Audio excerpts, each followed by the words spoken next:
Bonjour à tous, ravi de vous retrouver pour ce nouveau numéro des Matins du Sénat, l'émission qui vous fait vivre les travaux de la Haute Assemblée. Et ce matin, je vous propose de suivre la journée des entreprises qui s'est déroulée hier au Sénat, une journée organisée par la délégation aux entreprises du Sénat et qui résonne avec l'actualité, le projet de loi Pacte pour la croissance des entreprises. Les sénateurs s'opposent une nouvelle fois à la privatisation de la société Aéroports de Paris, souhaitée par le gouvernement, une privatisation que les sénateurs jugent contraire aux intérêts stratégiques de la France. Et durant cette journée des entreprises au Sénat, il a été question de cette loi Pacte, mais aussi de l'immersion de certains sénateurs dans les entreprises. Je vous laisse écouter les échanges.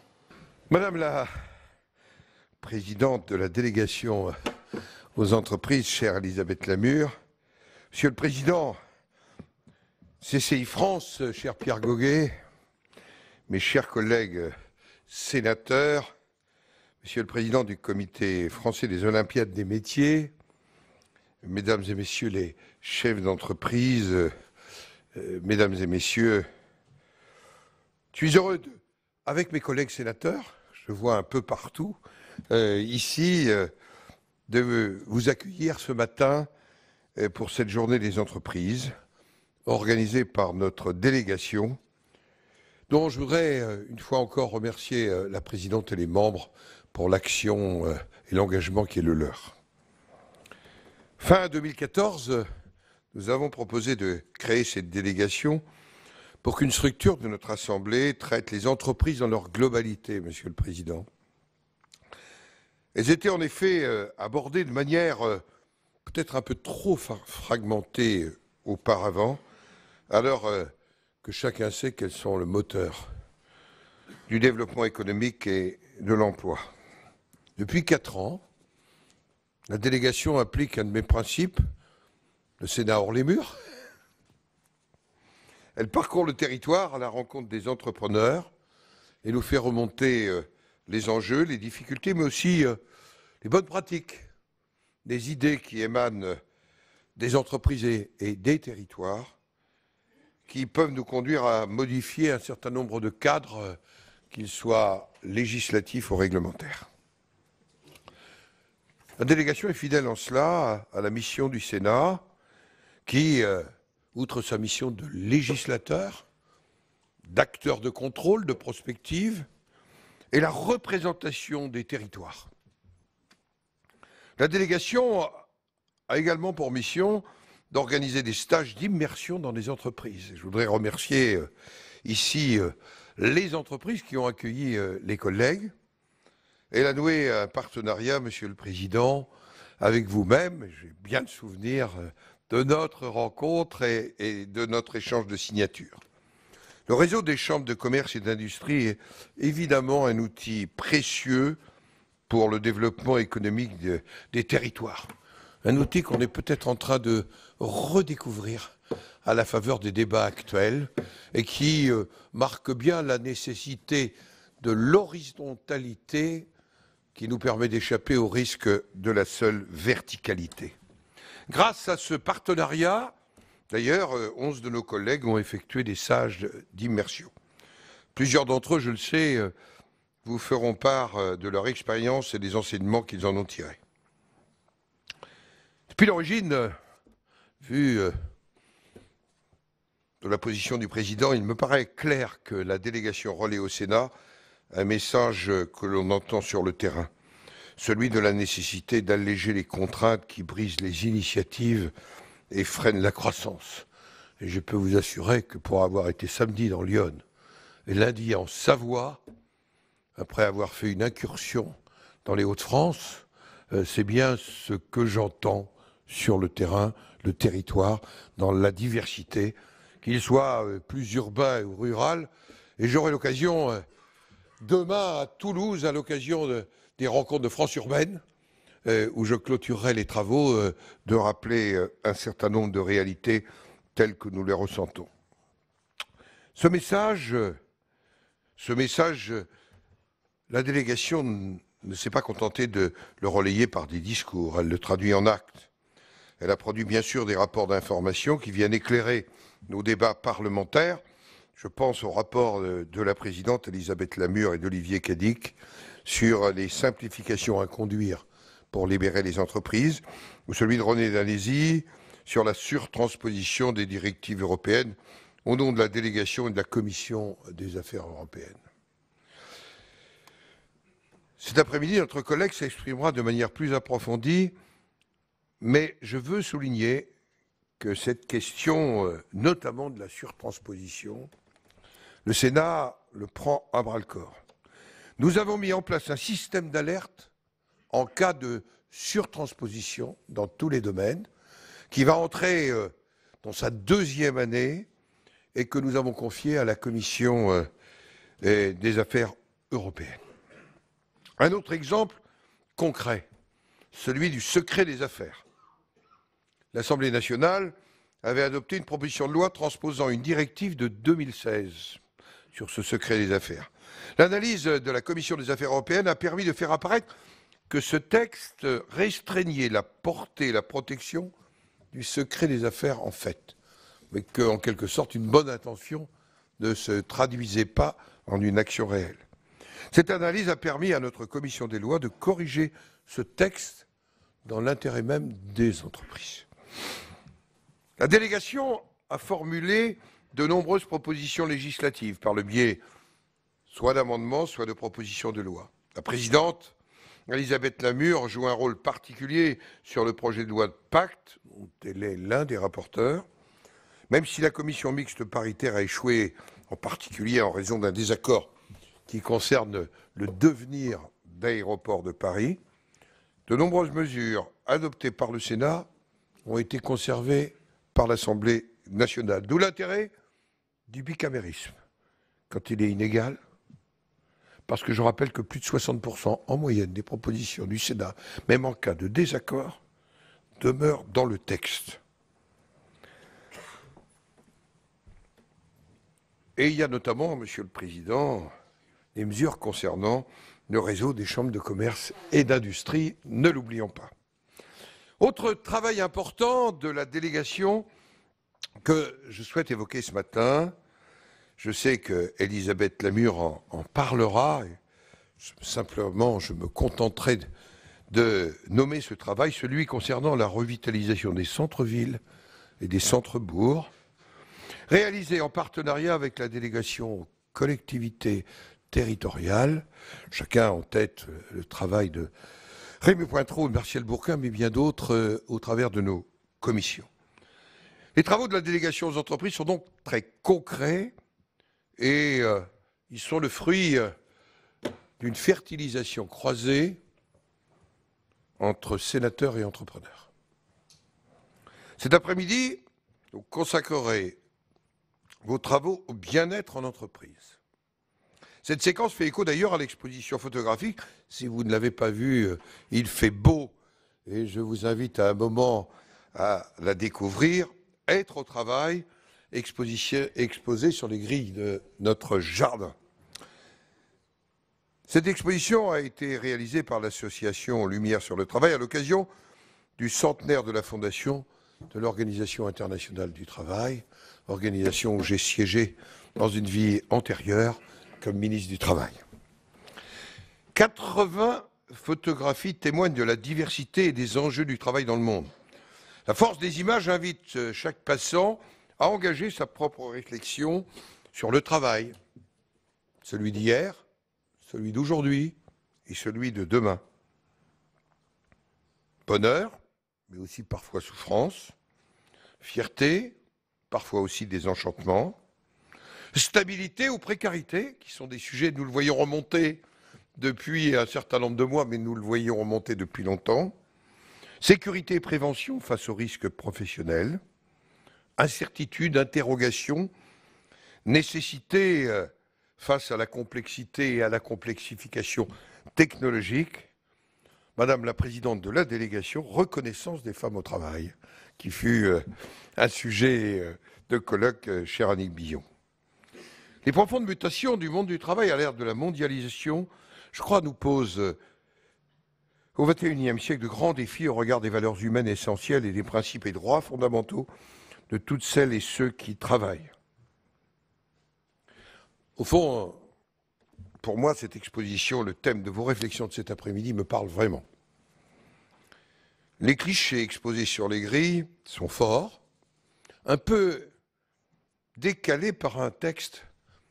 Tout le monde cite Charles Péguy, je vais vous citer un texte de Péguy qui m'apparaît assez décalé par rapport aux images.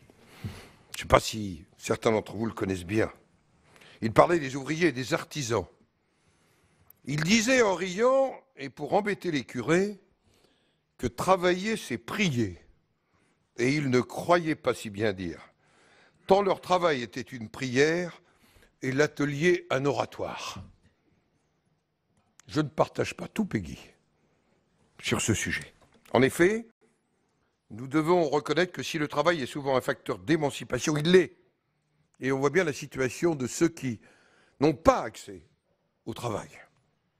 Il peut aussi être synonyme de forme de souffrance sur les conditions de travail. Je n'oublie pas que nous avions lancé en 2005 le premier plan santé au travail. Ce plan qui repose sur une approche positive du travail, et j'insiste sur le mot positive du travail, visant à réconcilier le progrès social et le progrès économique. Et je vous le dis, je l'évoquais devant les partenaires sociaux très exactement il y a une semaine ici, quand nous débattions du sujet, notamment de la réforme des retraites. Je crois qu'il faut que, c'est-à-dire en regard avec la crise sociale, sociétale que nous traversons, et donc je ne sens pas notre pays aujourd'hui sorti, si j'en crois ce que je ressens profondément sur le territoire. Nous poser peut-être une question, comme d'autres se l'étaient posée, après une autre crise sociale d'une autre nature, qui était celle de 1968, est-ce que nous ne devons pas inventer, construire, et pas simplement au plan financier, une société de participation pour réinclure et faire communauté au singulier dans la nation que nous sommes. C'est cet objectif de société que chefs d'entreprise et responsables politiques partagent. Il est d'ailleurs assez notable que dans la crise que nous traversons, les entreprises, les chefs d'entreprise et les maires sont en quelque sorte épargnés. Pour les maires, ils sont en voie de béatification. Ça peut réjouir le réformé que je suis absolument. Et aussi, je crois que les chefs d'entreprise doivent aussi se poser la question, pas en se disant nous sommes passés entre les gouttes, mais je pense qu'il y a un message à faire passer, que vous êtes aussi un des éléments du ciment de la nation. Mais qu'on ne peut pas le faire tout seul, qu'il faut aussi le faire collectivement. Mais là, je sors de mon texte, Madame la Présidente.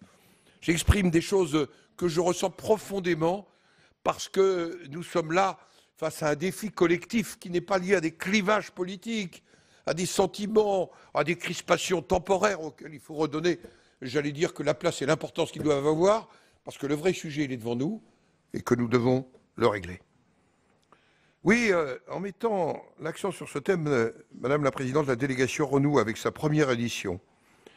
Elle avait mis en exergue les enjeux du management par la qualité. Soulignait aussi la place essentielle des collaborateurs, quels qu'ils soient, dans la réussite de l'entreprise. L'entreprise, c'est, me semble-t-il, d'abord, quelle qu'en soit la taille, une aventure humaine, avec ses forces et ses faiblesses. Elle peut produire de merveilleux résultats si le cap est clair, s'il y a un partage avec les équipes et avec les clients. La démarche entrepreneuriale est au fond assez similaire à la démarche des élus qui portent des projets pour leur territoire, pour notre pays, en essayant d'être attentifs à chacun avec le sens et l'intérêt du collectif. C'est vrai, nous portons le territoire ici. Et je ne souhaite pas que notre pays soit miné par le poison de la fragmentation, la tentation de la sécession dont parle Axel Kahn, la tentation qui est réalité de ce que je écrivais au président Hollande en 2015, le sentiment d'une part de la France de se sentir à côté, au bout de la table. Je ne cesse de répéter jour après jour ces mots d'un collègue de l'Allier qui me disait, mais au fond, Paris est plus loin de Moulins et de Montluçon que Paris n'est de Londres, d'Amsterdam ou de Barcelone. Je crois que c'est un défi que nous devons les uns et les autres prendre dans sa réalité. L'enjeu, bien sûr, c'est de nous redonner collectivement des perspectives. C'est en tous les cas l'esprit. Voilà pourquoi j'étais si heureux, Madame la Présidente, de vous retrouver ce matin, de remercier toute la délégation aux entreprises de ce qu'elle apporte au Sénat et de vous souhaiter une excellente journée ici, faite de douceur, de dialogue. Et ici, on est paisible, mais on est déterminé. Très bonne journée. Alors, quels sont les fruits des échanges de terrain entre les sénateurs et les entreprises? C'est ce que nous allons voir avec 2 tables rondes ce matin, avec des retours d'expérience croisées sur les immersions des sénateurs en entreprise. Pour cette première table ronde, j'ai le plaisir d'accueillir François Bonhomme. Bonjour, sénateur du Tarn-et-Garonne. Vous avez fait une immersion dans l'entreprise Artefacto, dont nous accueillons également la présidente Valérie Cotreau. Bonjour. Bonjour. Merci beaucoup d'être avec nous. Également, à cette tribune, Antoine Basquiera, directeur général d'Early Metrics, une start-up spécialisée dans la notation de start-up. Vous avez accueilli, quant à vous, la sénatrice Anne-Catherine Loisier. Bonjour, sénatrice de Côte d'Or. Également à cette tribune, Annick Billon, sénatrice de Vendée. Vous allez faire une immersion chez Armor, une ETI spécialisée dans la chimie des encres et les technologies d'impression. Enfin, également à cette tribune, j'ai le plaisir d'accueillir Patricia Moret-Richaud. Bonjour, sénatrice des Hautes-Alpes, et vous avez fait une immersion à la savonnerie de Haute-Provence.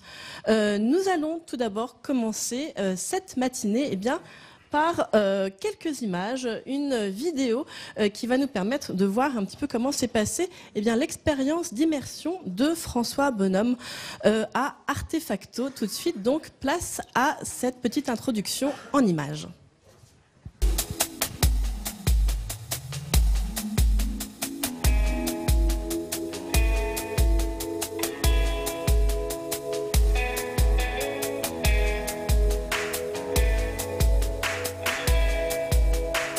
Je suis venu visiter la société Artefacto parce que ça me semble très bien illustrer un secteur d'activité porteur pour la France. Il y a des PME qui se développent dans le secteur de la réalité virtuelle ou de la réalité augmentée, qui ont des perspectives de développement très fortes.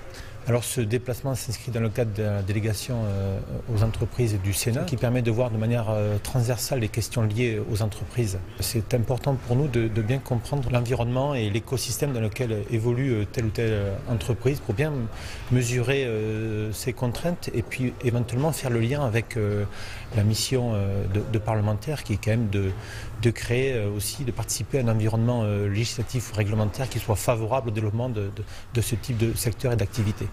Alors Artefacto est une société qui existe déjà depuis 20 ans. Nous sommes une PME d'une 40aine de personnes. On est très orienté sur les nouvelles technologies et aujourd'hui on est plutôt des créateurs de solutions, c'est-à-dire que nous faisons des applications sur smartphone et sur tablette. Je vous ai emmené à un endroit où vous avez un petit peu plus de visualisation. Alors il est en train de voir exactement ce qu'on voit là, c'est-à-dire l'environnement 3D, il est immergé dans la scène 3D. Là c'est l'industriel qui est concepteur de la solution de tri de déchets qui nous demande ça pour pouvoir se projeter dedans avant construction de l'usine. Les casques de réalité virtuelle se démocratisent de plus en plus et parce que ce type de dispositif devient accessible, on nous demande de développer des applications. Moi j'ai suivi tout simplement les différents acteurs, les différents salariés sur leurs enjeux propres, comment s'organise dans le process la chaîne de production, j'allais dire de la commande jusqu'à la livraison. Mon travail consiste à mettre en place toute l'ergonomie de l'application et ensuite créer l'interface mobile de celle-ci. C'est important qu'un sénateur vienne dans l'entreprise afin d'amener un petit peu plus de transparence sur le fonctionnement d'une entreprise, voir comment un projet rentre, après comment on aborde les différentes problématiques de ce projet et à voir après techniquement comment est-ce qu'on le développe avec les différents corps de métier. La démarche est intéressante sur le fait d'avoir une vraie porosité en fait entre les élus et le monde du travail au sens très artisanal du terme. On a un écosystème extrêmement favorable sur le territoire breton au sens large et c'était intéressant de pouvoir montrer que finalement Artefacto travaille avec d'autres chefs d'entreprise en local, qu'on travaille aussi avec des acteurs comme la Technopole qui nous accompagnent dans notre développement, qu'on travaille avec des instituts de recherche qui nous permettent d'améliorer constamment la partie recherche et développement de l'entreprise et que tout ça finalement ça forme l'entreprise et l'entreprise de demain. Je pense qu'à partir de ce type d'exemple de PME, on mesure que la France a quand même des atouts. Si on arrive à créer des écosystèmes, encore une fois, régionaux ou nationaux favorables, c'est quand même un terrain qui serait fertile à développer tout un secteur d'activité qui est très porteur en termes de plus-value et d'emploi.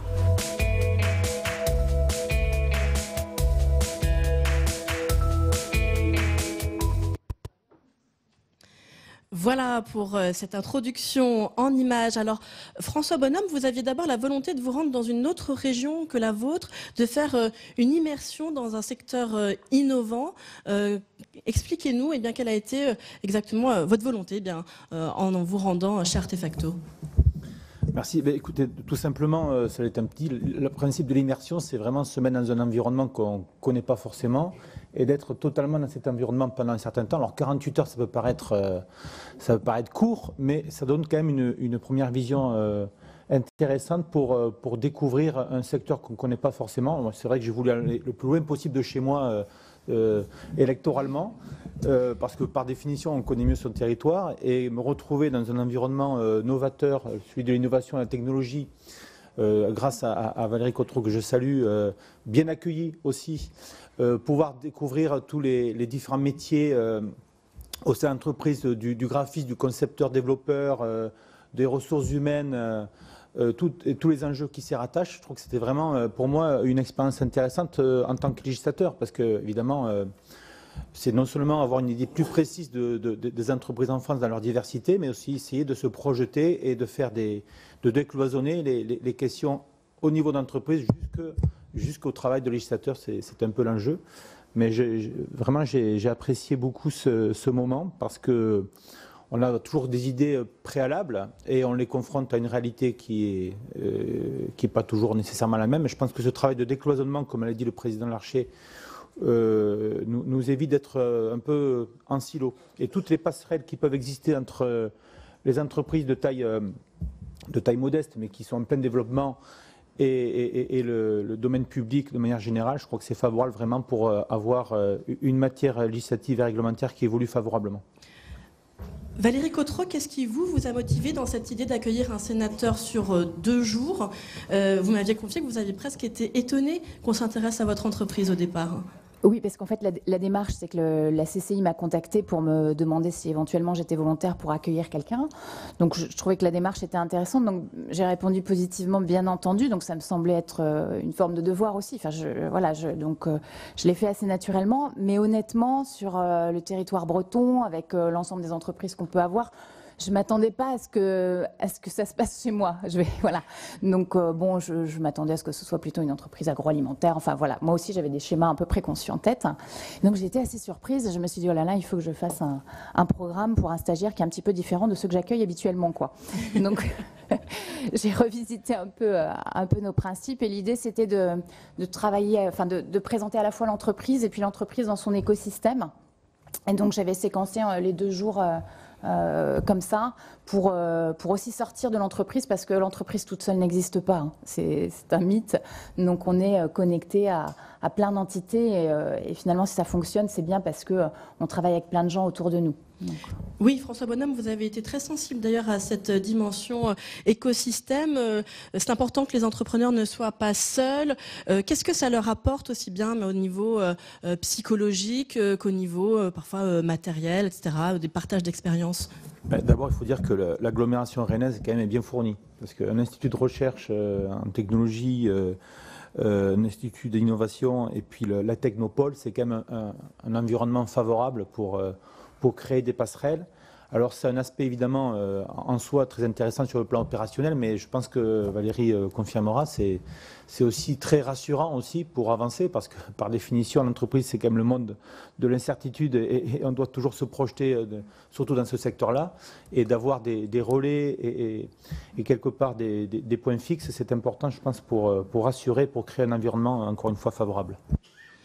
Oui, Valérie Cotreau, vous le disiez, hein, c'est une particularité d'ailleurs de votre territoire et ça peut être d'ailleurs une dimension territoriale qui peut être intéressante à développer ailleurs. Hein. Alors c'est vrai que j'ai le sentiment que chez nous ça marche très bien. Alors bon, c'est une vision de l'intérieur hein, et je ne connais pas forcément les autres territoires, mais il y a vraiment un tissu à la fois de chefs d'entreprise et effectivement des IRT et des laboratoires de recherche avec lesquels on travaille qui nous permettent d'avancer collectivement. Donc les projets de développement croisé entre les entreprises se mettent facilement en place. Il y a de l'écoute, il y a de l'empathie. Je vais vous donner un exemple très concret d'un confrère qui a une entreprise assez importante sur le territoire rennais qui m'a envoyé un SMS au mois de décembre en me disant « Est-ce que tu n'as pas un bureau chez toi ? Parce que là, j'ai besoin de me mettre au vert et de réfléchir un petit peu à l'avenir de l'entreprise. » Je lui ai dit « Écoute, tu viens quand tu veux, le bureau est à côté du mien, si tu n'as pas peur, tu es le bienvenu dès demain. » Et il est venu s'installer 2 mois chez moi pour prendre du recul sur sa boîte et on a discuté ensemble, on s'est challengé, il m'a challengé aussi, et on est ressorti avec des choses positives. Donc ça c'est un exemple ponctuel, mais voilà, ça ce sont des choses qui se mettent en place très très facilement. Et sur la partie IRT, ce qui est très positif effectivement, c'est que nous on est dans une fuite en avant de la recherche qui est permanente. Je ne fais pas le même métier, moi je suis architecte de formation initiale. Voilà. Donc aujourd'hui, je suis dans le monde des technologies. On a commencé par faire de la 3D. Aujourd'hui, on fait des applications. J'ai coutume de dire que l'entreprise se reconstruit sur elle-même tous les jours. Donc effectivement, c'est un secteur extrêmement évolutif. Tout à fait. Ça bouge tout le temps et très très vite. Et il faut effectivement avoir des points d'ancrage avec qui on peut échanger sur les perspectives d'avenir. Un mot peut-être pour conclure sur le regard peut-être que vous aviez sur les sénateurs et est-ce que cette expérience vous a conforté, vous a modifié dans le regard que vous portiez sur le législateur et les parlementaires? Je sens la menace, misère. Il n'y a aucune menace. Non, mais de toute façon, j'ai un franc-parler, je pense, assez naturel. Donc, non, je vais être très honnête avec vous, j'avais pas forcément un regard très, très abouti. C'est très honnête, mais c'est très diplomate. Non, mais voilà. Donc, la première chose à laquelle j'ai pensé quand on m'a proposé ça et quand vous êtes venu, c'est que je me suis dit c'est courageux quand même, parce qu'ils ne savaient pas. Enfin, vous ne saviez pas qui j'étais, comment vous alliez être accueillis. Enfin, voilà, on ne se connaissait absolument pas. Donc là-dessus, on n'avait pas pipé les cartes. Hein. Et puis l'accueil de l'entreprise, là, je le regardais au travers de mes collaborateurs. Et je suis fière là, des témoignages qui ont été faits parce que je trouve que c'est quand même... C'est très positif, quoi, et il y a de l'écoute. Et finalement, la conclusion de tout ça, c'est que les gens sont très contents d'avoir les politiques qui viennent en entreprise. Et j'ai trouvé que la démarche était très positive, en tout cas de la part de l'équipe. Donc, j'avais pas forcément de regard a priori. J'ai envie de dire que c'est des mondes qui se connaissent pas bien, tout simplement, quoi. Voilà. Et François Bonhomme, en un mot, que retenez-vous, vous, en tant que législateur, de cette expérience? Est-ce qu'il y a des points particuliers auxquels vous êtes désormais sensibilisé? Alors moi, je suis arrivé avec un a priori favorable, je le précise. Non, moi, ça a été surtout les confirmations. Et puis, moi, c'est vrai que le fait de faire savoir et de découvrir toujours de nouvelles entreprises, ça donne confiance au pays, je veux dire. Ça donne confiance à notre pays, quand même, qui a des ressources qui sont très fortes, et je veux dire, ça me permet de se projeter, parce que c'est vrai que cultiver la griserie ambiante de manière générale, c'est pas favorable ni aux affaires ni en général pour le pays. Et je crois que vraiment revenir à cette réalité la plus, si j'ose dire, la plus prosaïque que sont la réalité des entreprises, ça fait du bien. Ça fait du bien, ça met des socles, ça met des masses de granit sur ce qui fait la richesse de la France. Et tout l'enjeu de la délégation des entreprises, je pense que c'est ça, c'est vraiment s'appuyer sur l'entreprise, ça fait partie quand même des acteurs essentiels de la vie d'un pays, quoi. Bien, merci beaucoup pour ces 2 témoignages. Également à cette tribune, Antoine Basquiera, vous êtes directeur général d'Early Metrics, et Anne-Catherine Loisier, sénatrice de Côte d'Or. Ah, non, vous pouvez rester là avec votre micro. Alors, Antoine Basquiera, en un mot, l'activité de votre entreprise, c'est donc une start-up qui note des start-up. Expliquez-nous. Donc Antoine Basquera, moi je suis le fondateur d'Early Metrics. On note des startups et des PME innovantes pour le compte d'investisseurs et de grands groupes et d'ETI françaises, puisqu'on s'est rendu compte qu'il y avait de plus en plus de startups, mais il y avait surtout de plus en plus de décideurs qui s'intéressaient au monde des startups et des PME innovantes pour servir leur stratégie d'innovation, et que les modèles d'analyse financière traditionnels s'appliquaient très mal à ces sociétés, et donc qu'il fallait travailler sur une manière de noter qui était différente. Voilà, donc j'ai fondé cette entreprise il y a un peu plus de 4 ans maintenant pendant mes études. Anne-Catherine Loisier, c'est un secteur donc assez particulier qu'on connaît peu, qui s'est découvert à vous lors de cette immersion. Qu'est-ce que vous en avez retenu ? Alors moi j'avais choisi, puisque je suis rapporteur du budgétaire des questions relatives au numérique, donc c'était d'abord avec la volonté de faire ma formation continue. Hein. C'est un petit peu ça, nos immersions en entreprise. Moi j'en ai déjà fait plusieurs, et je pense que c'est vraiment très stimulant pour nous sénateurs, puisque ça nous permet justement de rentrer dans le vif du sujet, de recréer un climat de confiance avec le monde de l'entreprise, de créer une accessibilité, un dialogue, et de mieux connaître en fait les sujets sur lesquels on est amené à se positionner. Donc c'était avec cette volonté de mieux connaître et de découvrir notamment ce monde un peu étrange pour les gens qui n'y sont pas, des startups et de la notation des startups. Alors Antoine Basquera, comment s'est passée tout simplement cette immersion ? Qu'est-ce que vous avez fait découvrir à la sénatrice Anne-Catherine Loisier ? Avec le micro. Quand on grandit très très vite, donc nous on est passé de 0 à 60 personnes en 4 ans, on a assez peu de temps et de bande passante pour faire un programme un peu d'immersion. Donc elle a travaillé, et Anne-Catherine, je te remercie pour le travail que tu as apporté, puisque c'était très terrain. Donc on lui a fait découvrir nos métiers, elle a noté des startups, elle a participé à des entretiens de notation de startups, à des entretiens de recrutement. On a discuté un petit peu aussi du business, de la croissance du chiffre d'affaires, qui est un point clé, qui est le seul enjeu pour une société de notre taille. Donc c'était très concret, assez hands-on, assez terrain. Et ça, c'est pareil, quelque chose qui a complètement détonné par rapport à ma perception initiale de ce que faisait ou faisait pas un sénateur. Donc c'était bien d'avoir des bras aussi en plus, ne serait-ce que pendant 4 jours. Ah, donc on vous a fait bosser. Hein. Ah ouais. Je suis un peu dur. Ouais. Anne-Catherine Loisier, donc vous avez donc travaillé, mais à quel sujet à travers ce travail avez-vous été particulièrement sensibilisé ?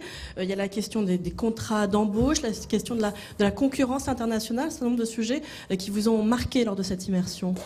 Oui, alors comme je vous le disais, moi je voulais à la fois un peu mieux comprendre l'écosystème des startups, ce qui n'est pas évident. Hein. Ils ont leur langage, comment dirais-je, leur timing. Donc mieux comprendre et en même temps mieux saisir aussi les enjeux, parce qu'on voit bien que nous, législateurs, dans un monde où une économie va très très vite, il est absolument essentiel qu'on soit réactif et qu'on puisse adapter nos dispositions. On dit souvent malheureusement que la loi a un temps de retard. Donc ça, c'est un vrai souci dans une économie mondiale qui va très vite. Donc moi, je remercie vraiment Antoine et toute son équipe, parce que c'est vrai que c'est des gens qui ont des journées. Alors nous, on a des journées chargées, mais eux, ils n'arrêtent pas non plus, hein, vraiment. Et parfois, j'avais un peu l'impression de les gêner dans leur quotidien.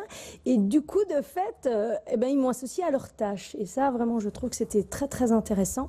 Effectivement, de participer à un entretien, par exemple, de notation, ça permet de comprendre. Voilà. Moi, j'écoutais. Hein, voilà. Il y avait la responsable à côté, et de temps en temps, je posais une petite question. Mais ça permet, par exemple, de comprendre les paramètres d'efficacité et les paramètres stratégiques pour l'évolution d'une start-up, et notamment... Je rebondis sur ce que disait notre président tout à l'heure, la valeur humaine, hein, qui est absolument essentielle, la capacité de réactivité et le potentiel, la polyvalence de l'équipe. Voilà, donc je pense que c'est aussi, ça fait prendre conscience des valeurs économiques importantes aujourd'hui, et donc ces valeurs, il faut que nous, législateurs, nous puissions les incarner dans nos projets de loi. Donc je pense que ça nous permet de mieux comprendre, je le redis, de créer une courroie de transmission, un réseau aussi. Nous, on est restés en contact, et de temps en temps, je vais à leur séance de pitch, voilà. Et là aussi, je vois plein de startups, je les écoute, j'entends ce qui se passe. Voilà. Donc je pense que c'est vraiment très intéressant. Et une fois encore, ça nous permet à nous, sénateurs, d'avoir cette espèce de formation continue et cette mise à niveau permanente avec le monde économique. Oui, Antoine Basquera, enseignements et quels enrichissements vous tirez de cette expérience? Et c'est vrai que ce qui est intéressant, c'est que votre relation se poursuit et que la sénatrice Anne-Catherine Loisier continue d'assister une fois tous les 3 mois à des pitchs dans votre entreprise. Comme vous l'avez compris, les codes du Sénat et institutionnels sont assez nouveaux pour moi. En fait, l'apprentissage, il était double. Quand on a 27 ans, qu'on a créé une boîte à 22 et qu'on est ingénieur de formation, qu'on n'a jamais travaillé avant, c'est un monde qu'on connaît absolument pas. Et je pense que dans mon cas en particulier, on est une des plus petites entreprises aussi dans lesquelles il y a eu des immersions. C'était l'apprentissage, il était double et peut-être même que Anne-Catherine connaissait mieux les startups que ce que moi je connaissais le Sénat et globalement le monde institutionnel. Et donc j'ai appris énormément de choses, des carrières qui fonctionnent de manière extrêmement différente dans leurs évolutions et leurs facteurs clés de succès de ce qu'on a nous en entreprise et en particulièrement dans des très jeunes sociétés. On a discuté, nous on a très bien grandi dans le monde du privé, on bosse pour 90% du CAC 40, mais on a peu de clients dans le public. C'est un milieu qu'on maîtrise moins, donc on avait discuté avec Anne-Catherine qui recruter, quel type de profil pour qu'on puisse se développer aussi dans le secteur du public. Donc on a pas mal parlé business et j'ai énormément appris sur la carrière politique, comment on peut réussir à être proche du terrain tout en étant sénateur. Donc l'apprentissage, il a été double et on en a tiré, nous, effectivement, des mises en relation hyper concrètes, que ce soit avec la CCI ou avec d'autres acteurs. Donc c'était objectivement utile pour notre perception du public. Et une petite spécificité aussi peut-être de ma génération, c'est qu'on attend... moi, j'attends rien, pas par côté négatif, mais par méconnaissance en fait, de votre travail ou de ce que vous faites. Et le fait qu'on puisse mettre des mots sur... qu'est-ce que je pouvais attendre sur les charges qu'on paierait ou sur la manière dont c'est plus facile ou pas de recruter, je suis un peu plus, c'est encore le début, mais je suis un peu plus un animal politique aujourd'hui que ce que je l'étais avant qu'elle vienne au bureau. Un jeune animal politique. Anne-Catherine Loisier, vous, quelle suite vous imaginez à cette immersion? Vous pensez notamment peut-être à observer d'autres pays qui travaillent, qui ont des environnements très favorables aux startups? Oui, tout à fait. Enfin, moi, dans le cas précis avec Earlymetrics, je pense que le lien est continu et ce que j'espère, c'est que si l'entreprise est confrontée soit à des opportunités, ce que je lui souhaite, soit à des difficultés, eh bien, Antoine pourra nous en faire part et on s'emparera de ces sujets. Je crois que c'est ça. Il faut vraiment recréer ce climat de confiance, chef d'entreprise, milieu économique et politique, pour qu'ensemble, on crée ces écosystèmes positifs. Et je voulais vraiment aussi saluer le travail de la CCI, parce que c'est pas forcément très évident de faire le casting, hein. Et là, le casting est, enfin, en tout cas, je pense, est particulièrement bien fait. Il y a une bonne mise en adéquation, et ça, c'est aussi toute l'efficacité de ces immersions. Donc, vraiment, un grand merci à vous. Et moi, j'espère en faire beaucoup d'autres. Voilà, beaucoup d'autres. Quelles connaissances en avez-vous retirées pour irriguer votre propre territoire ? Alors, le sénateur, notre président Larcher l'a évoqué tout à l'heure, c'est d'abord un acteur de territoire et un acteur qui est en veille, en contact permanent. Donc effectivement, ces immersions nous permettent de relayer le message.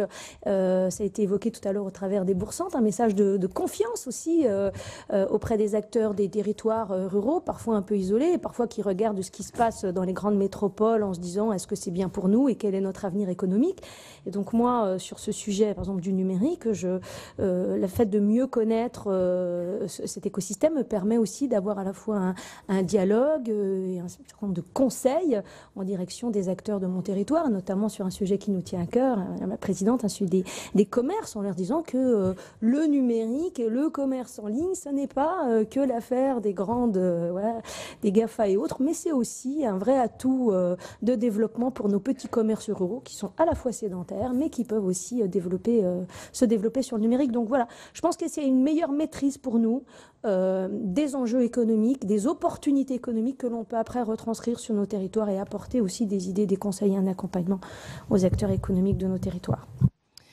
Bien, merci beaucoup Anne-Catherine Loisier, Antoine Basquera, de nous avoir permis de bien comprendre ce que vous avez apporté, cette immersion en entreprise. Également à cette tribune, Annick Billon. Bonjour. Annick Billon, vous, de votre côté, vous êtes allée faire une immersion chez Armor. C'est une ETI spécialisée dans la chimie des encres et des technologies d'impression. Vous avez fait l'une des premières immersions qui ont été faites après la signature de la convention avec la CCI en septembre 2017. Et vous, au début, faire un stage en entreprise, ça ne vous tentait pas forcément. Racontez-nous. Voilà, c'est ce que je demandais à mes collègues en arrivant tout à l'heure, si je pouvais me permettre ce genre de commentaires. Voilà. Donc, en réalité, je viens du monde de l'entreprise. J'ai été directrice commerciale pendant 10 ans chez Kodak. Alors, compte tenu du public, je pense que tout le monde connaît Kodak. Quand je m'adresse à des enfants, ça leur parle pas vraiment.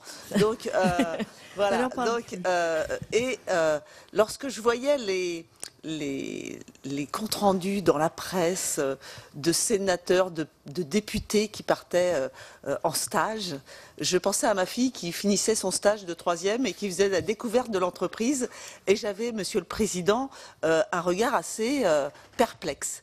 Il s'est trouvé que, Monsieur le Président, nous nous sommes retrouvés en juin ou juillet, je crois, dans le Bordelais pour une entreprise.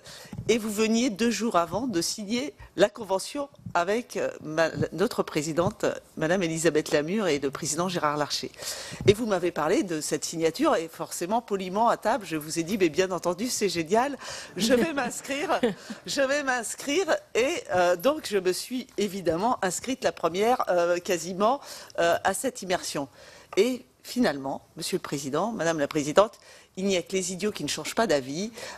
J'ai revu totalement ma vision de l'immersion, et comme je l'avais dit lors du compte-rendu en délégation, je pense qu'il ne faut absolument pas parler de stage. Nous ne sommes pas là en stage, nous ne faisons pas le travail, nous n'avons pas un rapport qui sera noté en classe de 3e, nous sommes à la rencontre des entreprises, et ce stage finalement, cette immersion, c'est plus un approfondissement des sujets avec des entreprises dans des secteurs particuliers, comme on l'a vu avec mes collègues, et des problématiques qu'on doit ensuite porter. Donc, oui, je suis très heureuse de vous avoir rencontré, parce que si je ne vous avais pas rencontré, je ne vous aurais pas dit que c'était super et que j'allais m'inscrire. Donc, une fois que je vous l'avais dit, je devais m'inscrire. Donc, je l'ai fait. Donc, c'est vrai que j'avais aussi quelques réticences, parce que systématiquement, lorsque je parcours le département de la Vendée, et je salue Monsieur le maire qui est présent dans la salle de Foussay-Perret, je m'attache à visiter des entreprises, et la délégation aux entreprises était d'ailleurs venue en Vendée aussi rencontrer. Donc je me disais, ça fait le doublon. Non, ça ne fait pas le doublon. Non, c'est très utile, et je suis vraiment ravie de l'avoir fait. Et donc les réserves que j'avais au départ ont totalement disparu, et j'encourage tous mes collègues dans la salle qui ne l'ont pas fait à le faire. Alors, Annick Billon, justement, racontez-nous comment s'est déroulée votre immersion en entreprise. C'est une immersion qui s'est déroulée en 2 temps, en fait. Ah, vous avez votre... Voilà. Donc j'étais sur le Loire-Atlantique. Je n'avais pas décidé, comme mon collègue, de m'éloigner très très loin de mon département de la Vendée. J'avais proposé Paris, parce que ça paraissait assez simple, et sinon les Pays de la Loire. Donc j'étais à Nantes.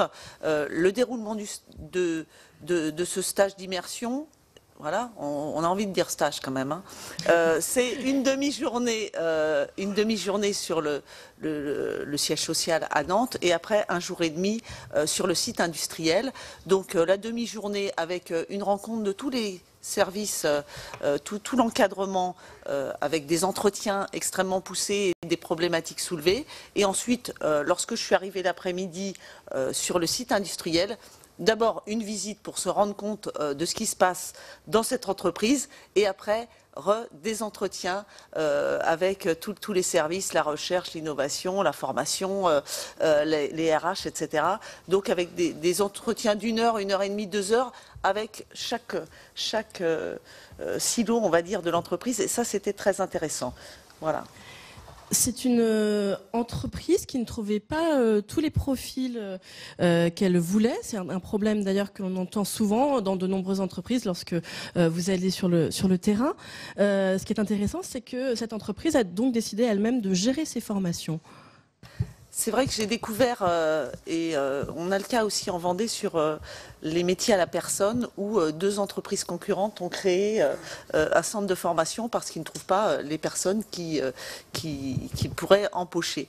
Donc là, ils ont carrément créé l'université Armor. Donc cette ETI a son université. Tous les ans, elle emmène des salariés pour obtenir le bac pro, et elle a développé à l'intérieur cet écosystème pour faire monter en compétences tous les salariés. Moi, j'ai trouvé la démarche vraiment de cette entreprise et de son président Hubert Boisredon qui est exceptionnelle, et elle l'est aussi sur un autre secteur. C'est comme on est sur une entreprise à risque quand même, hein, on produit, il y a quand même des matières dangereuses qui sont utilisées. C'est la chimie des encres et les technologies d'impression, je rappelle. Tout à fait. Donc il y a aussi un système de partenariat avec l'écosystème autour, et notamment les pompiers. C'est très intéressant, mais je pense peut-être c'était votre question suivante. Oui, l'écosystème. Voilà. Parce que... Donc l'écosystème, pardon. Donc par exemple les pompiers. On l'a dans nos collectivités avec des partenariats, des conventions qui sont signées sur les sapeurs-pompiers volontaires. Et par exemple, dans cette entreprise, il y a 60 pompiers, sapeurs volontaires, qui ont signé une convention de partenariat. C'est-à-dire que dans l'entreprise, tout le temps, en permanence, il y a 6 sapeurs-pompiers qui sont présents et qui connaissent les mesures à prendre et qui peuvent agir immédiatement. Donc j'ai trouvé que c'était vraiment une entreprise, une ETI qui fonctionne non pas seule et avec ses compétences, avec ses salariés, mais avec beaucoup de connexions avec les élus, avec les associations autour, et une démarche très intéressante, à la fois sur des sujets techniques, innovation, puisqu'il y a un gros département recherche, mais aussi une importance des salariés, une importance accordée aussi à la mixité. Alors en tant que présidente de la délégation aux droits des femmes, j'étais sensible, mais à l'époque je n'y étais pas. C'était Chantal Joanneau, puisque l'immersion date de 2017. Voilà. Donc vraiment des démarches très innovantes dans tous les secteurs, pompiers, formation, l'égalité, sécurité. Enfin, c'était vraiment une découverte pour moi, et aussi pour alimenter notre travail au sein de la délégation et au sein du Sénat sur les lois, parce qu'à l'époque, il y avait eu El Khomri, où il y avait, la loi El Khomri, voilà. Autre sujet intéressant, puisque vous parlez d'innovation, c'est que là-bas, vous avez jugé que la robotisation a permis le maintien de l'emploi dans cette entreprise. Alors, c'était pas forcément une découverte pour moi, de découvrir que les robots ne vont pas créer des suppressions d'emplois. Les robots améliorent justement les conditions de travail, réduisent les TMS et font monter en compétence les salariés, d'où la création d'une université Armor. Donc, il faut qu'on se mette tout ça dans la tête, nous les législateurs. Lorsqu'il y a robotisation, ce n'est pas systématiquement, ce n'est pas lié à baisse des emplois. Moi j'ai une entreprise CPRO en Vendée qui est spécialisée, et comme cette ETI Armor, dans le robot. On ne diminue pas les salaires, on monte en compétences et on réduit la pénibilité au travail, ce qui est quand même exceptionnel. Et normalement, vous allez travailler, on va travailler cet après-midi sur le bien-être au travail, ça en fait partie. Donc c'est vraiment, pour moi, c'était pas une découverte, c'était une confirmation, mais c'était intéressant aussi de le voir et de la démarche qui est envisagée avec ça. Merci beaucoup Annick Billon pour ce retour d'expérience. Et enfin également à cette tribune, Patricia Moret-Richaud, bonjour. Bonjour. Vous êtes sénatrice des Hautes-Alpes et vous avez effectué une immersion à la savonnerie de Haute-Provence. Pour vous, eh bien, contrairement à Annick Billon, il fallait faire ce stage en entreprise. Vous trouviez que c'était d'emblée très, très utile?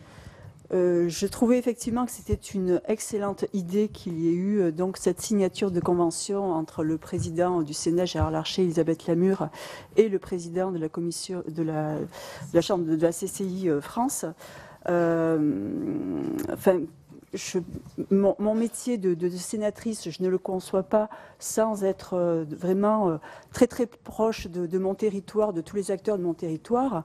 Donc là, cette opportunité de faire un stage dans une entreprise qui était hors de mon territoire, oui, c'était tout naturel pour moi. Vous avez donc découvert ce que vous avez qualifié de pépite de la région, cette savonnerie. Est-ce que vous pouvez nous présenter cette entreprise en quelques mots ? Alors oui, bien sûr, c'est une entreprise qui a maintenant 16 ans d'existence, qui s'est constituée donc à l'initiative de son gérant, qui est Daniel Margot, qui est aujourd'hui président de la Chambre de commerce et d'industrie des Alpes-de-Haute-Provence. C'est une entreprise qui est dans le marché de la savonnerie solide. Et qui fabrique des savons parce que on se rend compte aujourd'hui qu'il y a un attrait particulier pour un retour à l'authenticité et lorsqu'on a eu sur nos marchés un attrait pour les savons liquides, on se rend compte qu'aujourd'hui, non, au contraire, on a envie de quelque chose de plus naturel, le savon solide. Et c'est la raison pour laquelle donc, cette savonnerie qui, en 2013, par exemple, fabriquait 8 millions de savons. Aujourd'hui, en 2018, c'était 30 millions de savons, à l'export et en France, bien sûr. Vous, qu'est-ce qui vous a attiré particulièrement dans l'idée d'aller dans ce secteur des cosmétiques ? Donc, lorsque j'ai souhaité donc participer à cette immersion en entreprise, j'avais comme souhait donc la région parisienne, bien sûr, puisque je viens régulièrement sur Paris, et puis aussi des départements voisins du mien. Donc, la CCI m'a proposé donc cette savonnerie. Et c'est tout naturellement aussi que oui, c'est quelque chose qui m'a intéressée. En ayant travaillé 30 ans dans le domaine de l'agriculture, dans une coopérative agricole, oui, c'était intéressant pour moi de connaître une autre filière, et notamment le cosmétique qui, en région sud, Provence-Alpes-Côte d'Azur, est un savoir-faire et une filière très importante. Et quels enseignements avez-vous tirés du coup de cette immersion en tant que législateur Vous vous êtes dit, il ne faut surtout pas une législation trop tatillonne. Alors effectivement, lorsque j'ai fait cette immersion de 2 jours à la savonnerie, j'ai souhaité rencontrer tous les secteurs de l'activité qui regroupent une centaine de salariés, un peu plus d'une centaine de salariés. Alors que ce soit de la conception, de la création, de la formulation des savons, jusqu'à la réalisation des savons, la logistique, l'administratif. Et effectivement, il était important pour moi de collecter des informations pour savoir ce qui n'allait pas dans ces différents services et ce qui pouvait m'intéresser au niveau législatif. Donc c'est ce que bien souvent nous recueillons auprès des entreprises que nous visitons dans le cadre de la délégation aux entreprises, mais aussi que je vois sur mon territoire des Hautes-Alpes. Par exemple, voilà une législation qui est trop tatillonne en France, les surtranspositions législatives, bien sûr, plutôt que de faire une simple transposition. Oui, ça sera l'objet d'ailleurs d'une table ronde tout à l'heure, mais vous y avez été particulièrement sensibilisé avec cette immersion. Voilà, très bien. Ensuite, le problème des recrutements, que ce soit pour la fabrication, notamment parce qu'il n'y a pas d'école de formation dans la savonnerie, donc elle est faite en interne. Les surcharges administratives, bien sûr, que ce soit au niveau des RH, avec les formulaires de toujours plus en plus nombreux, ce qui pénalise énormément les entreprises, toujours plus de temps passé sur l'administratif, c'est pas simple du tout. Les contraintes qui freinent l'innovation, donc pour ces entreprises.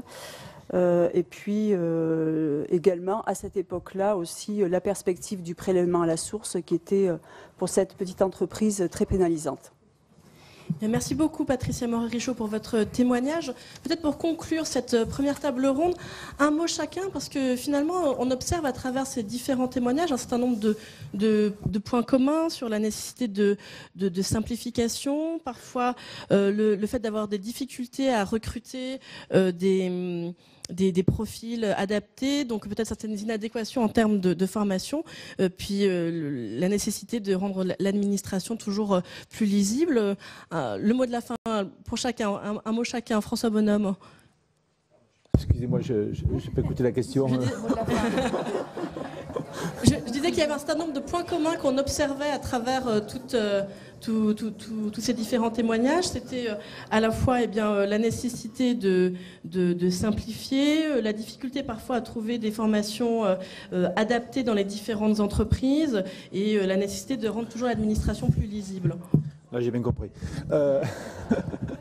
Non, je pense que c'est un peu tout ça, effectivement. Moi, je pense que le principal sujet, c'est toujours la simplification. Ne pas aggraver les choses, déjà, c'est déjà beaucoup. Parce qu'avec un monde qui se complexifie en soi, déjà, ne pas ajouter d'autres problèmes, c'est déjà un premier objectif. Et puis, effectivement, c'est le recrutement. Dans tous les territoires, je sais qu'on a encore pas mal de chômeurs en France, mais nous revient partout la difficulté de recruter, de trouver des profils adaptés et de les garder aussi. Donc, je pense que c'est les deux points, effectivement, que, a priori, les employeurs attendent. Valérie Cotreau. Alors, je ne vais pas faire de redite, je vais juste ouvrir et prendre un peu de recul. Moi, j'ai juste envie de vous dire que je ne me sens pas femme chef d'entreprise, mais chef d'entreprise tout court. Et, parce que c'est un des sujets qui a été abordé au début. Et puis après, concernant les thématiques que vous allez aborder cet après-midi, moi, je ne parlerai pas de bonheur au travail, mais de plaisir.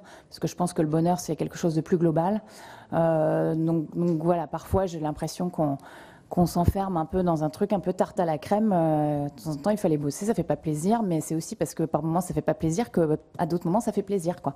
Donc voilà, donc ça me gêne un peu parfois cette histoire de bonheur au travail. On parle de bien-être cet après-midi. Oui, mais on a parlé aussi de bonheur au tout début. J'ai entendu ce terme, c'est pour ça que je reviens juste là-dessus et je m'éclate dans mon boulot, tout va bien. Voilà. Anne-Catherine Loisier. Moi, je dirais plutôt en termes de méthode, parce que je pense que les sujets, c'est aujourd'hui ceux que vous avez évoqués, demain ça peut être d'autres, et en fonction des secteurs d'activité, ça va être divergent. Donc je pense que l'important, en fait, c'est la proximité, la réactivité, entreprise et élus, et c'est ça qui nous permettra à la France de gagner. Antoine Basquiera. Moi, j'aime beaucoup les expressions françaises, mais il y en a une que j'aime pas du tout, c'est la curiosité est un vilain défaut. Et je pense que le programme d'immersion, continuez-le ou renforcez-le, rendez-le encore plus concret, parce que c'est vraiment 50-50 dans le bénéfice que ça apporte, j'espère en tout cas dans notre cas, entre Anne-Catherine et moi. Et donc la curiosité n'est pas du tout un vilain défaut, c'est une grande qualité. Et je pense que c'est ce qui permettra à un moment à le public et le privé d'aider la France à avancer dans la bonne direction. Annick Billon.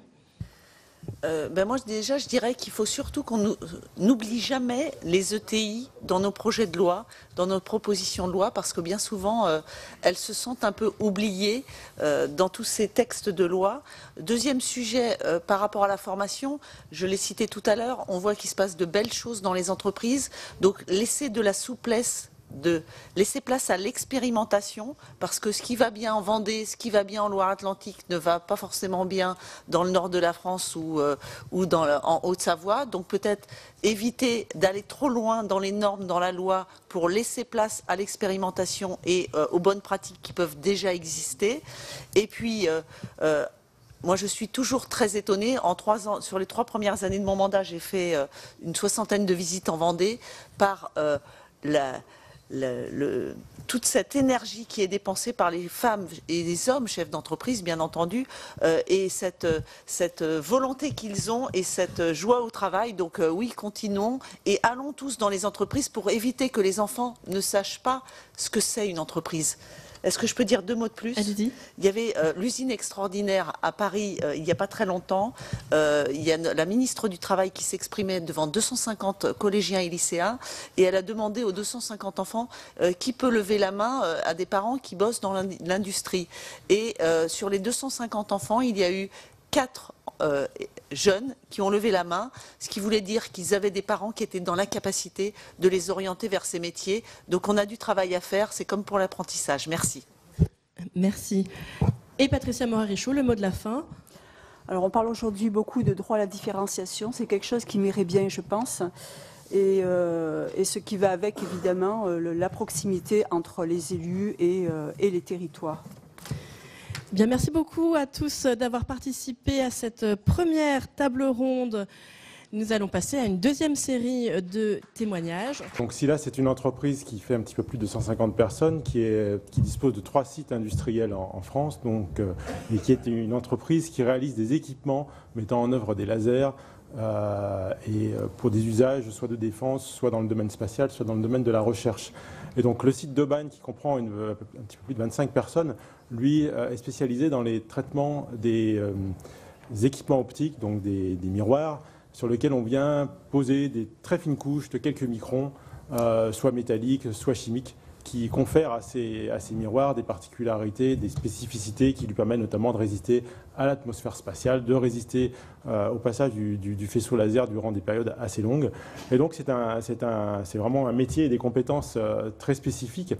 Et donc le stage en immersion a été réellement une immersion pour monsieur le sénateur Le Gleut, puisqu'en fait il a dû revêtir chausse, il a dû revêtir coiffe, il a dû revêtir masque, combinaison, gants, surchausse, tout ça pour pouvoir découvrir les différents moyens de production que l'on met en œuvre et pour pouvoir vraiment... Alors, il n'a pas pu toucher du doigt parce qu'on ne peut pas toucher du doigt, mais enfin vraiment être au plus proche de l'activité de l'entreprise et de voir aussi la spécificité du travail et de la façon dont on met en œuvre ce type d'activité avec des contraintes particulières pour nos différents salariés. Voilà, donc il a vraiment, je pense, été pour le coup vraiment totalement immergé dans cet environnement. Alors Ronan Le Gleut, oui, effectivement, vous avez eu tout l'équipement pour entrer dans les salles blanches de Silas. Alors vous, c'était une entreprise qui vous intéressait à plusieurs titres, parce que vous êtes ingénieur de formation, et puis aussi, bien sûr, parce que vous vous intéressez particulièrement au domaine de la défense. Oui, effectivement, en tant que membre de la Commission des Affaires étrangères, de la Défense et des Forces armées du Sénat, évidemment, c'était particulièrement intéressant d'aller être immergé, pas simplement en salle blanche, mais dans une entreprise, effectivement, qui est pour moi une fierté nationale.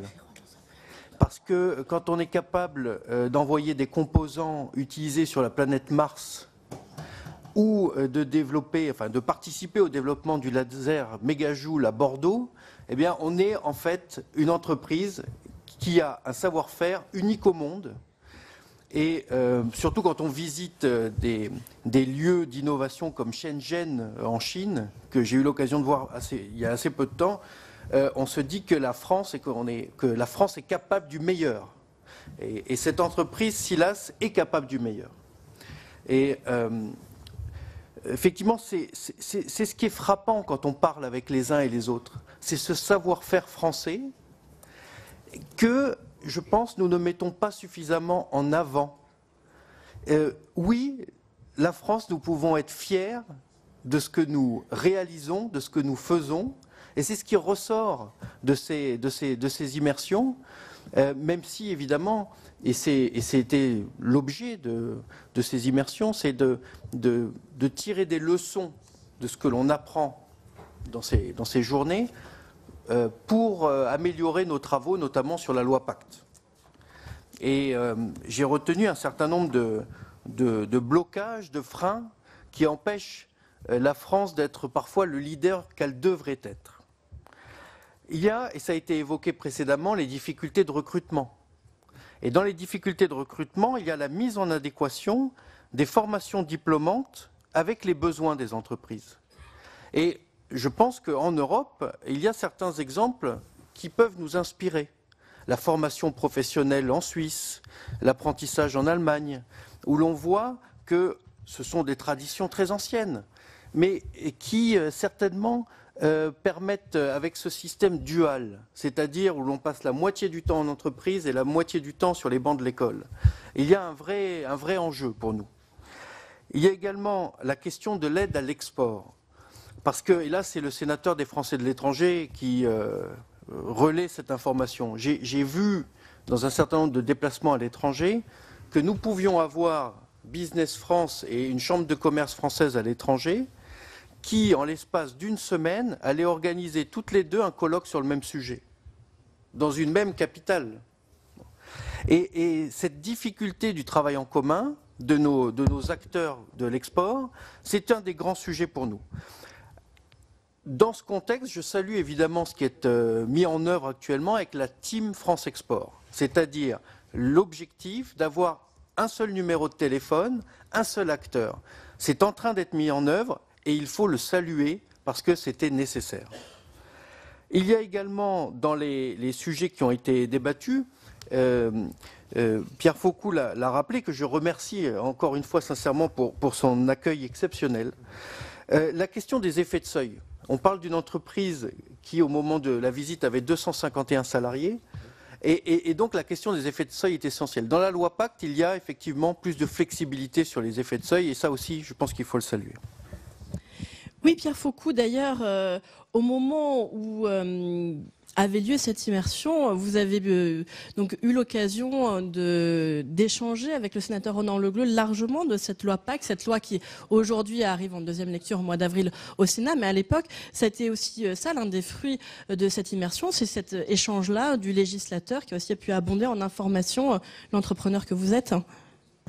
Tout à fait, il y a eu effectivement cet échange sur la loi Pacte. On a eu aussi, compte tenu du fait que Monsieur le Sénateur représente les Français à l'étranger, un dialogue important. On a pu échanger sur les différentes réglementations qu'on a au niveau européen, notamment pour nous, acteurs du domaine de la défense, les différentes réglementations dans le contrôle des exportations, notamment les règles qui existent en Allemagne, qui existent en France ou dans les autres pays, et qui nous amènent, nous, par avoir rencontré des difficultés dans certaines capacités à aborder nos marchés à l'export. Aujourd'hui, l'exportation, c'est 40% de notre activité, donc c'est évidemment un enjeu majeur. Et c'est vrai que d'avoir eu cette opportunité aussi d'échanger sur ces thématiques-là, sur les thématiques de la construction de l'Europe de la défense, c'était aussi des sujets extrêmement importants, et c'était très enrichissant d'avoir ces discussions. Est-ce que vous pouvez me dire un mot sur un petit peu la structure de votre entreprise, parce que c'est une filiale d'Ariane Group également, votre entreprise. Tout à fait. Donc en fait, nous sommes une entreprise qui a son autonomie commerciale, son autonomie juridique, mais qui est une filiale contrôlée par Ariane Group, donc qui est le leader européen dans le domaine des lanceurs, à la fois lanceurs civils et lanceurs militaires. Et nous avons un deuxième actionnaire qui est Areva. Voilà. Donc nous sommes une ETI, mais qui bénéficie du soutien du groupe. Notamment, je l'ai vu évoquer dans le film tout à l'heure, la mise en place de la RGPD. C'est vrai que pour nous, ça a été plus facile à mettre en œuvre parce qu'il y avait les outils qu'a pu nous procurer le groupe pour appréhender ces sujets-là.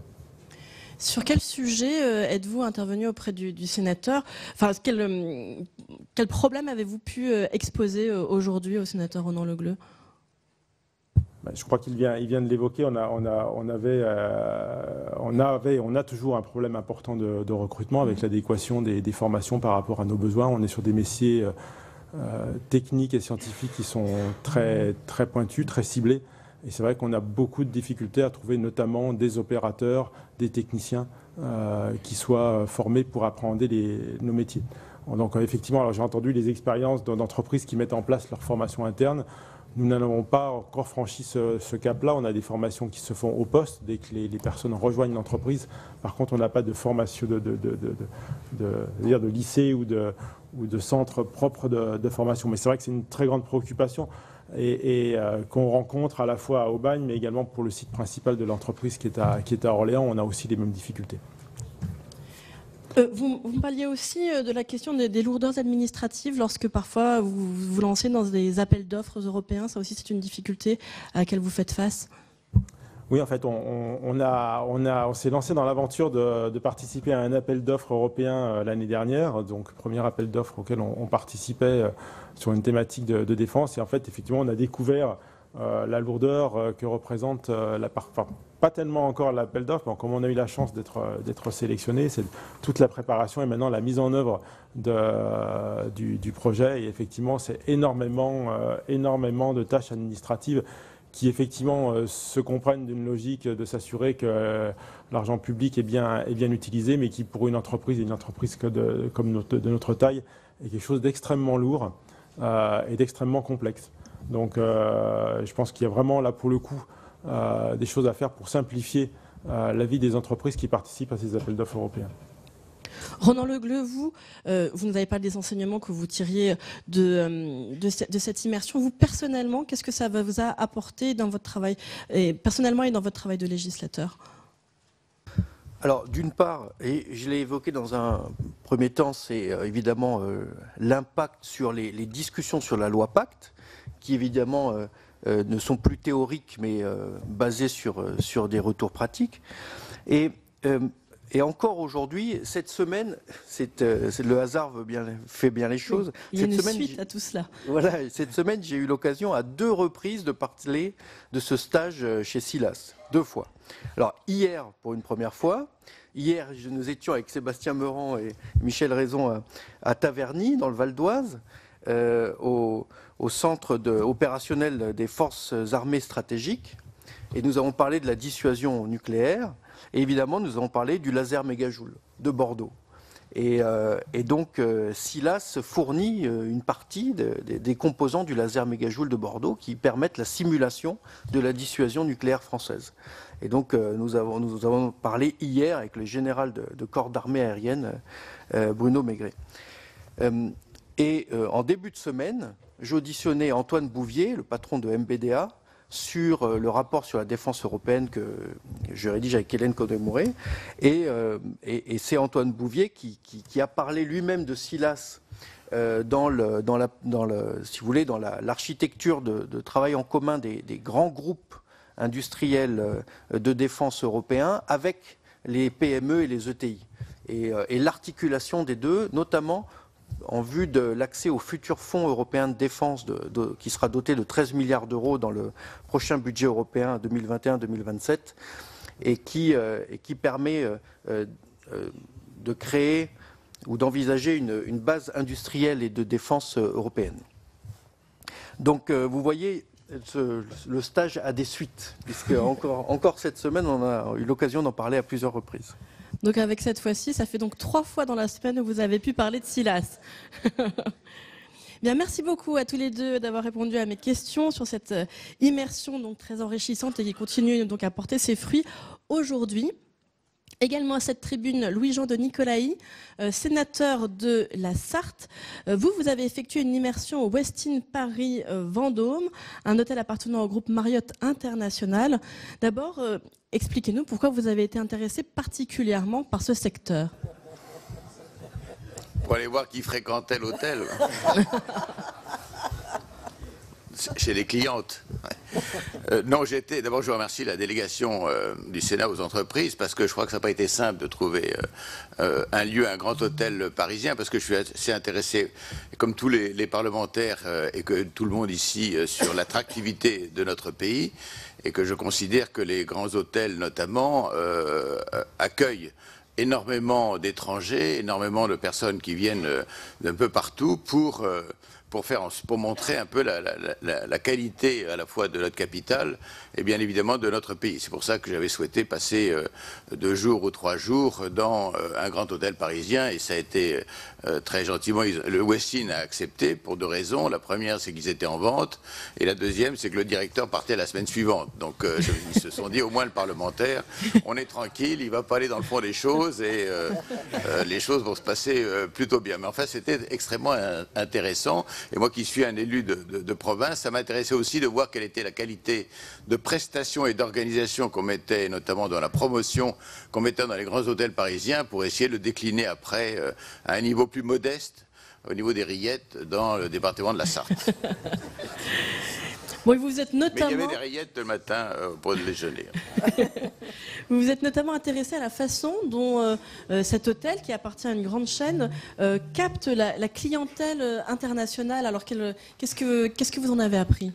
Je me suis intéressé à la façon dont ils arrivent à fidéliser une clientèle internationale, et notamment en permettant, un peu comme Air France avec les Flying Blue, de donner des points pour à chaque fois que quelqu'un prenait dans un hôtel Marriott une chambre, il récupérait des points, et au bout d'un certain nombre de points, eh bien, il pouvait bénéficier.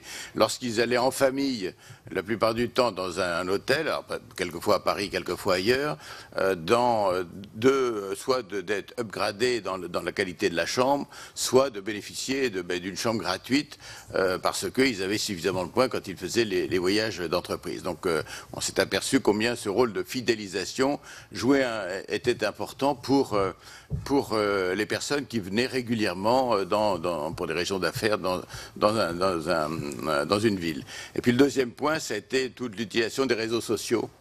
Et notamment des photos sur Instagram, sur Facebook, avec une vue assez exceptionnelle du Westing qui est, vous savez, sur la rue de Rivoli et la rue de Castiglione, et qui permet d'avoir en même temps une photo sur le Louvre, les jardins des Tuileries et la Tour Eiffel. Et donc, il y a les chambres qui sont sur cette rue, et à chaque fois que quelqu'un postait sur Instagram ou sur Facebook, eh bien, il bénéficiait là aussi davantage d'avoir une petite fleur en plus au petit déjeuner ou des choses comme ça, ou des points pour là aussi montrer comment on pouvait promouvoir l'hôtel à travers le monde et en même temps attirer les personnes au niveau parisien. Et à quelles difficultés pouvait faire face cet établissement on pense bien sûr au contexte qui a pu être plus ou moins difficile pour Paris, touché par les attentats. Aujourd'hui, d'ailleurs, le président du Sénat, Gérard Larcher, y faisait référence. Nous faisons face à une crise sociale. Alors, certes, cette immersion avait lieu auparavant, mais quel était le contexte et quel est l'impact de ce contexte pour cet établissement? Ils m'ont dit qu'ils avaient trois problèmes. Le premier, c'était la liaison entre les aéroports et Paris, qui était extrêmement lente, et pour eux, les clients se plaignaient systématiquement du temps qu'ils mettaient et qu'ils devaient mettre pour aller soit prendre un avion, mais bon, quand c'est les Chinois, ils sont habitués aussi en Chine à ces problèmes-là. Ça, c'était le problème numéro un. Deuxième problème numéro un, la propreté. D'où l'importance pour vous du Grand Paris, du Charles de Gaulle Express, pardon. Oui, enfin, c'est pas donné, mais c'est quand même important. Le deuxième point, c'était le problème de la sécurité, bien évidemment, dans la capitale. Et puis le troisième point, la propreté. Ils étaient impressionnés des clients qui leur disaient qu'entre l'aéroport de Roissy et Paris, l'autoroute A1 était sale. Moi, je n'avais pas remarqué, maintenant je l'ai remarqué. Au milieu, notamment sur les bandes où il y a des patates. Et donc ça marque les étrangers, et pour eux, bon, c'est quand même compliqué quand il faut en même temps faire la promotion d'une ville et à travers cela l'hôtel. C'était les points essentiels. Et puis bien évidemment, trouver mais ça, je crois que tout le monde a eu le même problème, trouver le personnel adéquat au bon moment pour faire face à des afflux de clientèle.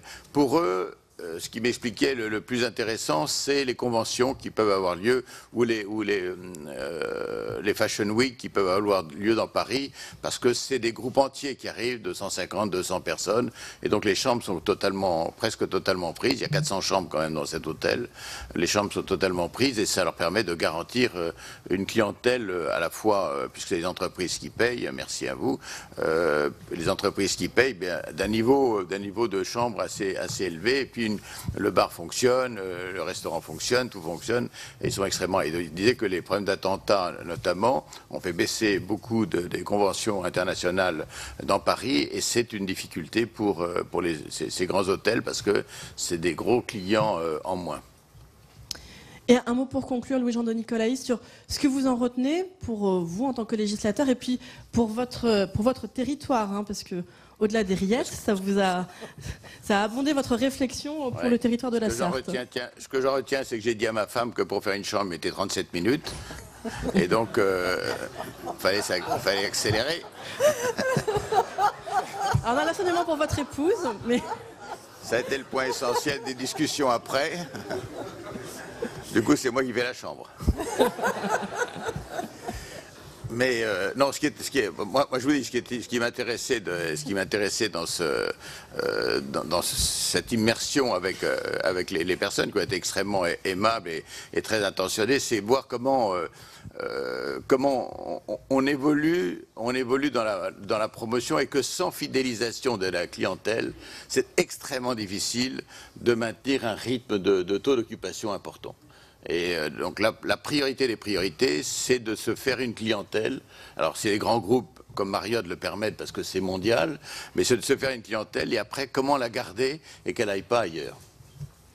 Eh bien, merci beaucoup Louis-Jean de Nicolaï pour votre témoignage. Également ici, eh bien, pour conclure, sur cette tribune, Patricia Schillinger, bonjour, sénatrice du Haut-Rhin. Vous avez, vous, effectué une immersion dans une société de l'agroalimentaire appartenant au groupe Colin qui travaille dans les épices. Alors racontez-nous déjà l'activité de cette société dans laquelle vous avez effectué cette immersion. Oui, bonjour, merci. Une entreprise qui produit donc des solutions culinaires, hein, une entreprise qui vous, je dirais, vous marque à vie quand vous avez fait une immersion, parce que chaque fois que vous mangez un plat, vous vous dites est-ce que les épices sont dedans de cette entreprise. C'est une entreprise qui existe depuis... Palk, hein, c'est ça? Pardon? Palk, l'entreprise. Voilà. Je crois que je n'avais pas dit son nom. Colin.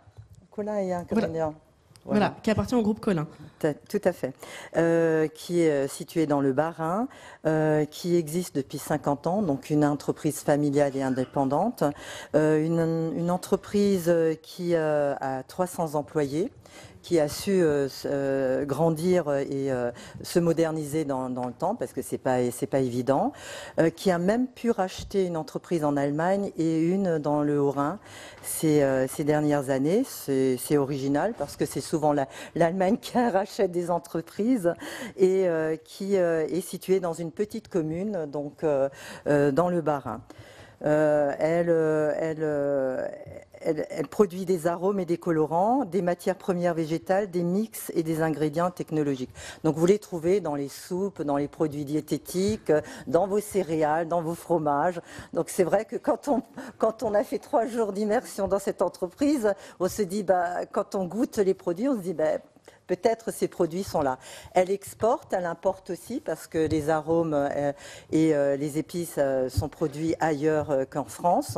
Elle rencontre aussi ses difficultés, qui sont naturellement les normes, qui sont françaises, européennes et internationales. Donc c'est une entreprise qui aussi est riche par la diversité de ses métiers. Parce qu'on trouve tous les métiers dans cette entreprise, autant la recherche, on a le cuisinier qui est présent, on a aussi les spécialistes dans la fabrication, parce qu'elle a 40 lignes de fabrication. Elle produit donc 15 000 tonnes d'ingrédients, et elle a 82 millions de chiffre d'affaires. C'est une entreprise dont l'activité résonnait, vous, avec votre travail à la commission des affaires sociales. Oui, tout à fait, parce que souvent, on intervient lorsqu'on parle de formation, de métier, d'étiquetage, de sécurité, des normes. Quand on demande de baisser le taux de sucre dans les produits finis, ou le taux de sel, chaque fois, l'entreprise doit s'adapter. Quand on parle de seuil dans une entreprise, c'est pareil. Chaque fois, la commission des affaires sociales, elle intervient, donc c'est vrai que c'est très intéressant. Vous avez été frappé, vous en avez un petit peu parlé, et on en a beaucoup parlé depuis ce matin, par les difficultés de recrutement de cette entreprise. Oui, car elle n'arrive pas à trouver donc certaines spécialités, surtout celles qui sont liées à la chaîne. C'est vrai, ce sont des métiers pénibles, et elle devait travailler avec 45 personnes venant de l'intérim. Elle a même fait des job dating dans l'entreprise où les gens se sont pas présentés. Donc le chef d'entreprise était très déçu, parce qu'il se donnait les moyens vraiment, puis des formations internes. Mais c'est vrai, le recrutement est très difficile. Et vous, comment vous êtes-vous senti accueilli en tant que parlementaire et au sein de cette entreprise? D'abord, se demander mais pourquoi une parlementaire vient pointer son nez dans mon entreprise, que veut-elle?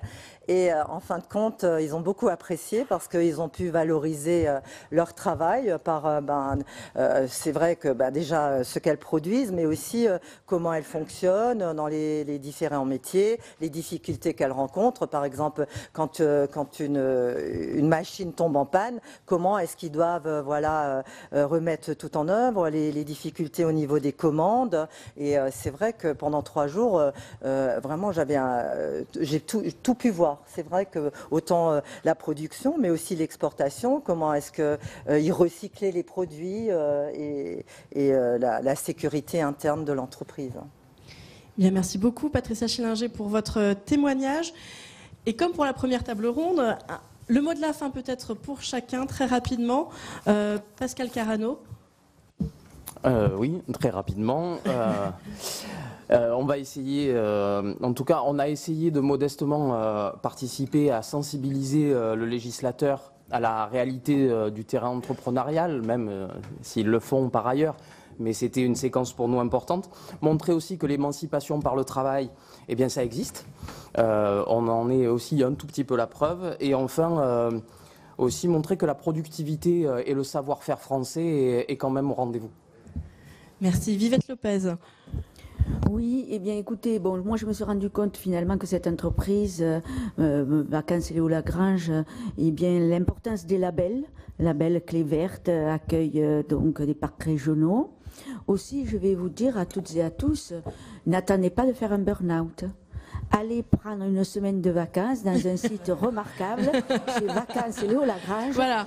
Ça sera aussi bien que l'hôtel de Louis-Jean de Nicolaï. Et ça fait le lien avec les tables rondes de cet après-midi sur le bien-être au travail, le bien-être ailleurs aussi. Pierre Faucou. Pour le petit mot de la fin, juste pour dire que c'était vraiment une très belle expérience. On est très heureux de pouvoir faire connaître et découvrir nos métiers, nos compétences, et qu'on est prêt à recommencer. Ronan Le Gleu.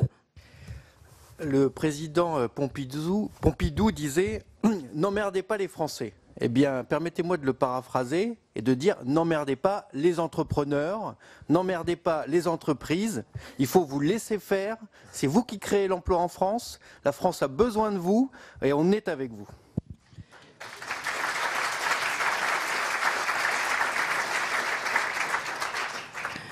Louis-Jean de Nicolaï.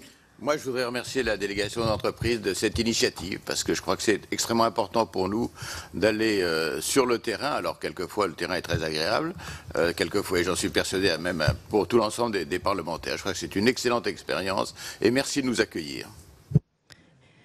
Et enfin, Patricia Schillinger, le mot de la fin. Oui, une très belle expérience à refaire.